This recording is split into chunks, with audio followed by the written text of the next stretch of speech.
Hi, my name is Jay Palma. I'm here in Grosseto, Italy. With Marco Mazzeri. Passaggio primario, batte E Mazzeri, ora la valida all'esterno sinistro. I've wanted to meet with you for quite a long time. I haven't seen you in probably, I don't know how many years. But when I played in Navarra, or actually Balate, we played against you guys here in Grosseto.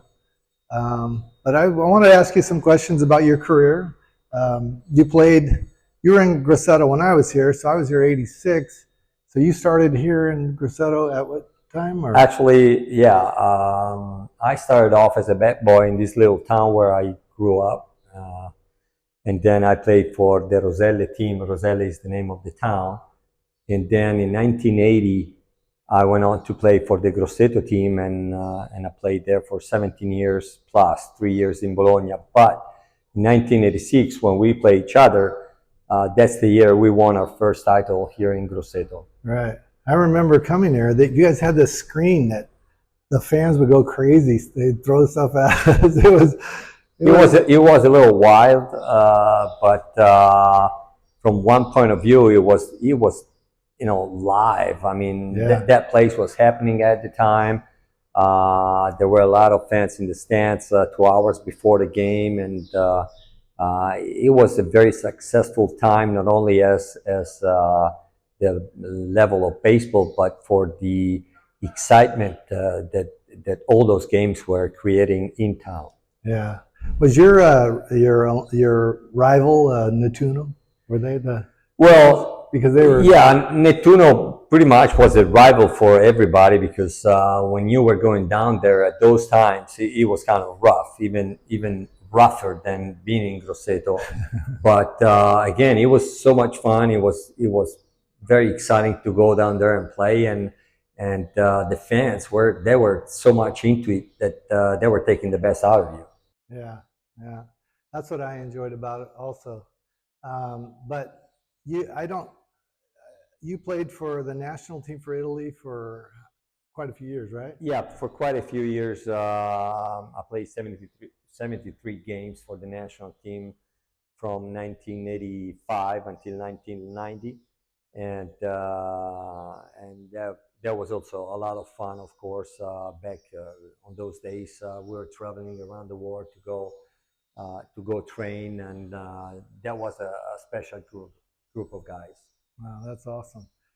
Did you guys have a few championships in that time? Actually, during those times, so we won the European Championship in 1989. There was those 5 years were actually the 5 years where the national team was made of all Italian players born and raised that were developed through a program called Probable Olympians. That started in 1981 until 1984. We were traveling around the world, playing the best teams in the world, and that's how we got better. And for those 5 years, that team was again a special group of guys. Wow. Now, we talked a little bit before about the Americans that came here when we were kids. A lot of them were ex-pros, right? And ex-college players. Actually, those years between 1980 and 1990, I would say, was probably the years that brought baseball very, very high. The level of baseball was good. There were some exceptional players coming from the U.S., the ex-major league guys, and a lot of those guys really made a difference, not only from their playing, but also they were trying to teach and develop us as right. Italian kids, and of course they left a lot of memories in all those guys that were able to experience those years.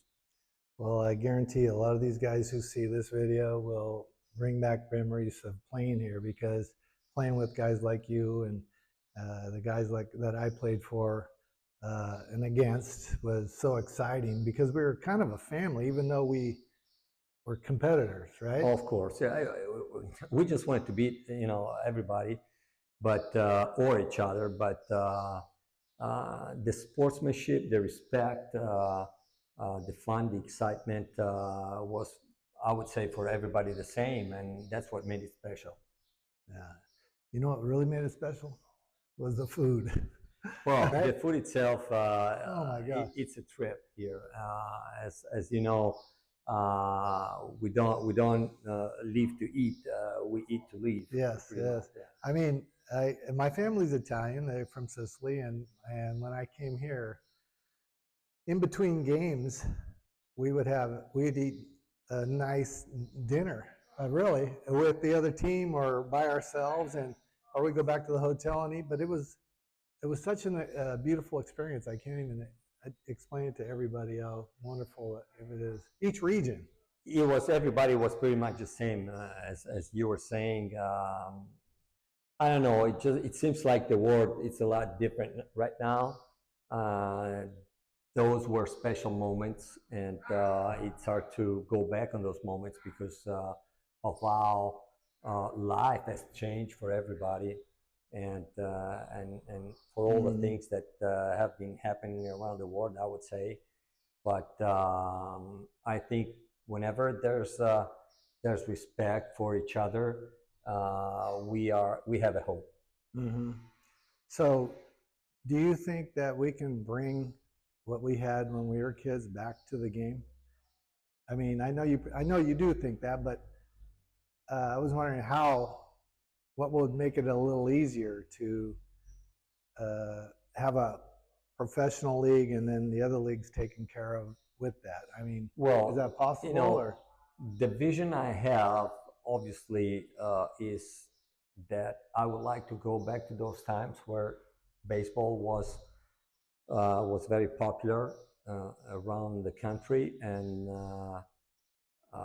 even though, again, as I was saying, the world has been changing, and the people has been changing. Now people want to be more entertained, I should say. So by thinking to bring people back to the stands with just a baseball game is not enough, probably, like it used to be. Right. Those times were great, but we're talking about 40 years ago almost. And now people just are not going to go to the stadium to just to watch the game. Right. I think our efforts should be in the direction of doing something different than we were doing before, and by trying to entertain people, it's one of the first steps to do, where people, not only baseball fans, but baseball and people in general, would go to the game because there is something, and then there is a game to watch. Right. That's how I feel about it. And also for our youth program, I think if we don't start seeing those programs as part of development, the talent we have here, we're not going to go nowhere. We can't think with that soccer mentality that everybody still wants to win a championship. I mean, that is good. Obviously, you want to win, but at the youth level, I think we should be focusing more on developing what we have. Okay. Now, I forgot to mention that Marco is going to be running for president of the FIBS Federation. I think it's going to come up in November or December, and he has a lot of ideas to